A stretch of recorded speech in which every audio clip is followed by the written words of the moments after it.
retrouve Louis Cloutier du côté de Trois-Rivières. Louis, on voit ces images encore spectaculaires. C'est rare qu'on voit ça au Québec. Donc, Louis, ça a été toute une poursuite policière qui a duré de longues minutes sur l'autoroute 55. Effectivement, c'est le genre de poursuite qu'on ne voit pas souvent et on a réussi à la capter. Et à ce moment-ci, ça dure depuis à peu près 40 ou 45 minutes. 55 sud entre Shawinigan et Trois-Rivières. Le fuyard est dans une Ford Taurus blanche poursuivi par 5, 6, 7 jusqu'à 10 voitures de la Sûreté du Québec. À un moment donné, il y a une autopatrouille qui réussit à remonter jusqu'à sa hauteur, mais l'autre va la pousser en touche sur l'accotement vers le talus végétal. Heureusement, le policier va pouvoir garder le contrôle de son véhicule et reprendre la poursuite. Un peu plus loin, il y a une voiture qui roule devant sur la voie de gauche. L'autre va la dépasser par l'accotement, heureusement, sans casse. Et ça va se poursuivre sur une distance de 120 km. Cette chasse à l'homme, aller-retour, Trois-Rivières-Shawinigan. Le fuyard avait d'abord été capté par le lecteur de plaques de la police de Trois-Rivières.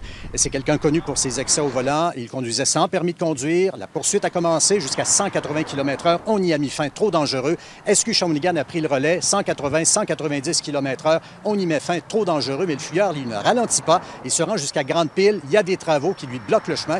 Il fait demi-tour, revient sur la 55 sud. Mais là, les policiers ont dit ça suffit, ça suffit. Il roule à tombeau ouvert. Il représente un danger pour les autres automobilistes. Il est déchaîné et à partir de ce moment-là, on ne le lâchera plus pour finalement l'intercepter dans la sortie Notre-Dame à Trois-Rivières. Et encore là, non sans difficulté, il a fallu le pousser grâce au pare-choc poussoir du véhicule de la Sûreté du Québec pour l'immobiliser. À ce moment-là, c'est terminé, mais ça aurait duré environ 1h15 minutes. Et ça ne s'est pas arrêté là parce que ça n'a pas été facile de le neutraliser et de l'arrêter ensuite.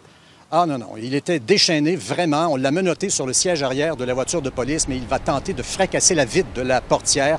Et là, il faudra se mettre à plusieurs pour lui entraver les pieds, l'empêcher de bouger. Et évidemment, il a été arrêté. Il sera sans doute accusé de méfaits, de conduite dangereuse, d'entrave au travail des policiers. Et c'est heureux parce qu'il y avait beaucoup de circulation sur la 55 à ce moment-là, mais il n'y a pas de blessés. Au bilan, seulement de la tôle froissée sur des véhicules de la Sûreté du Québec.